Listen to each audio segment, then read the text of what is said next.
एक वक्त की बात है कि एक दूर दराज जंगल में एक खूबसूरत झील के किनारे एक छोटी सी बस्ती आबाद थी।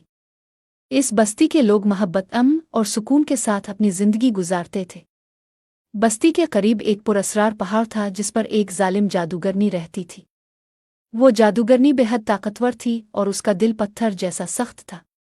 वो लोगों से नफरत करती थी और अपनी जादुई ताकत से उन्हें नुकसान पहुंचाने के मौके ढूंढती रहती थी। जादूगरनी की बदसूरती और जुल्म के किस्से दूर दूर तक मशहूर थे और लोग उसके खौफ से पहाड़ के करीब जाने से भी डरते थे।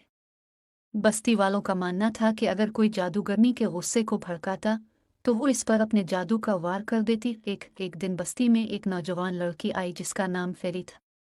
फेरी बहुत नेक दिल और रहम दिल लड़की थी। वो अपने गांव को एक खौफनाक तूफान से बचाने के लिए निकली थी जिसका सामना उसके गांव वालों को करना था। इससे मालूम हुआ था कि इस तूफान को रोकने के लिए जादूगरनी की मदद दरकार है। फेरी ने हिम्मत की और पहाड़ की तरफ रवाना हुई। बस्ती वालों ने इसे रोकने की कोशिश की लेकिन फेरी के दिल में अज़्म और हिम्मत थी। वो पहाड़ पर चढ़ गई और जादूगरनी की गार तक पहुंच गई। जब जादूगरनी ने फेरी को देखा तो इसने एक जोरदार कहकहा लगाया और कहा, कौन है जो मेरी गार में आने की जुर्रत कर रहा है? क्या तुम्हें मालूम नहीं कि मैं कितनी जालिम हूँ?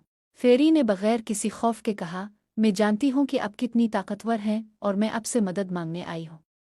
मेरे गांव को एक तूफान ने घेर लिया है और सिर्फ आप ही इसे रोक सकती हैं। जादूगरनी ने हैरान होकर फेरी की तरफ देखा। इतने बरसों में किसी ने भी इससे मदद मांगने की जुर्रत नहीं की थी। फेरी की मासूमियत और उसके दिल की सच्चाई ने जादूगरनी को हैरान कर दिया। कुछ लम्हों के लिए जादूगरनी सोच में पड़ गई।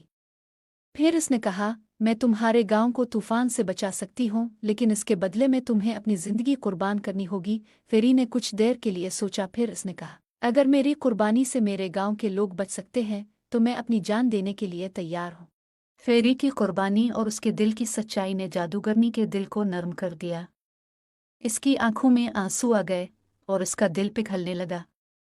उसने फैसला किया कि वो फेरी की जान नहीं लेगी बल्कि इसकी मदद करेगी। जादूगरनी ने अपनी जादुई ताकतों का इस्तेमाल किया और तूफान को रोक दिया।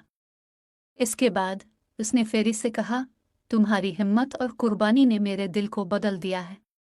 अब मैं लोगों को नुकसान नहीं पहुंचाऊंगी बल्कि उनकी मदद करूंगी। फेरी ने जादूगरनी का शुक्रिया अदा किया और वापस अपने गांव चली गई।